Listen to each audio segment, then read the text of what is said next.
Hi, I'm John. This is my show, An American Scheme, where I'm proving that Diana Ross is Michael Jackson's actual mother.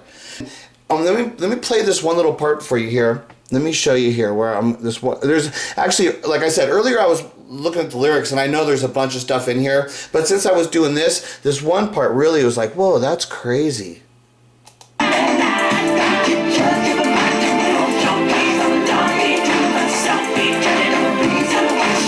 Okay, don't be judging the reason why she left me.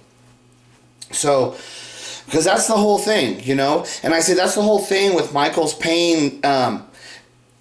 She left him as a baby. Then when she comes back into his life and is telling him, and like he says in this, there's a line in this where I want to go through the song real, do it in detail. But I remember he said a thing where she told me in secret, she promised me in secret. There was something like that. I'd have to go back and point it out, you know. But it's like she took me alone and promised me in secret. She told me a secret. There was something like that, you know. But that's what I'm saying is like how, so first she leaves him, then she comes back, and then she makes the promise to him and all that stuff, that what she did when Michael was living there with her during that period of time in let's just say 1970. So all of that, then all of the stuff of what their relationship, how it developed through the 70s. But then what happens is like she goes on about with her life. She went about getting into other relationships. She had kids, you know, from different husbands and stuff, and all this stuff. And then so there's the part of where, that's what I'm saying, Michael never really felt part of her life. She came back, but then it's like how where she left him again, there's like more betrayal of where the song gets into.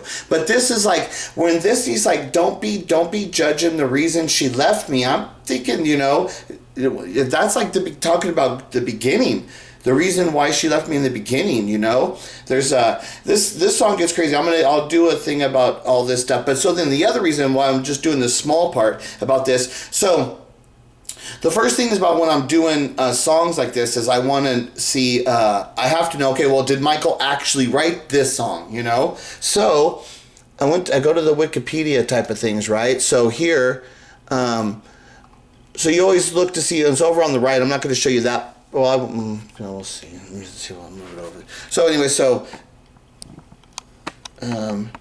there's songwriter Michael Jackson, producer Michael Jackson, and another guy. So Michael Jackson actually got credit for the music and stuff on this too, but songwriter Michael Jackson, he's the only one. He's actually writing the lyrics to this song and stuff, right? So then I read this and it tripped me out. Let me find that part here. Okay, there it is, the reception. Okay, so here on this reception part, so now, like I said, in the Who Is It video, it has Diana has her name on one of the cards. You know, it's like, why is he always talking about Diana? Why would he even mention Diana? You know, he should not be talking about her in the way, the stuff that which he does. And especially when you get to understand the reality that it's not a sexual relationship, then it's like, well, what the hell is going on? Why is he always talking about it? Nobody could ever understand because Michael's part of the Jackson family, so nobody would think that she's his mother and stuff. But so, as like I say, that with Diana, you're talking about Billie Jean. That's like the song that man I keep hounding. Billie Jean is Diana and stuff, right? So this reception, look at, this is like right here. Look at what they talk about when the critics wrote about this song. Look at what they said. Several music critics compared Who Is It to Jackson's 1983 single Billie Jean. You know, it's like, I didn't put this stuff there. It's there. It's always there. Every single time. It's over and over. And watch. So it says, John Perellis, a writer for New York Times, described Who Is It as an imitation of Billie Jean. Chris William of the Los Angeles Times claimed that the track recaptured some of the slinky, insulating feel of Billie Jean.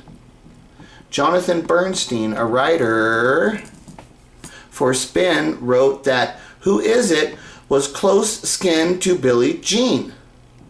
Alan Light of Rolling Stone noted that unlike his previous efforts, it is about betrayal. And see what he says. So he's saying about betrayal. He's saying it's not about the love. The real essence of the song is about betrayal. And so that's what I'm saying.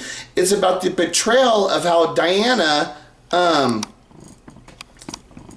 she left Michael originally, but then she comes back into his life, and then she freaking basically abandons him again.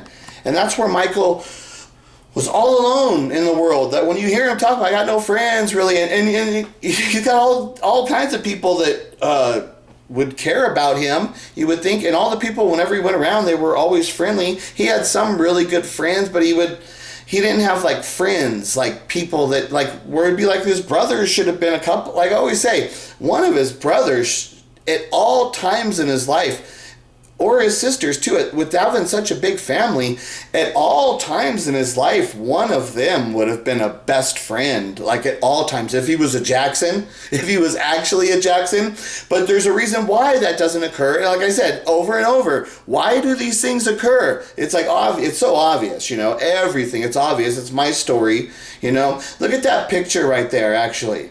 Look at how sad he is. The reason why she left me. Sad.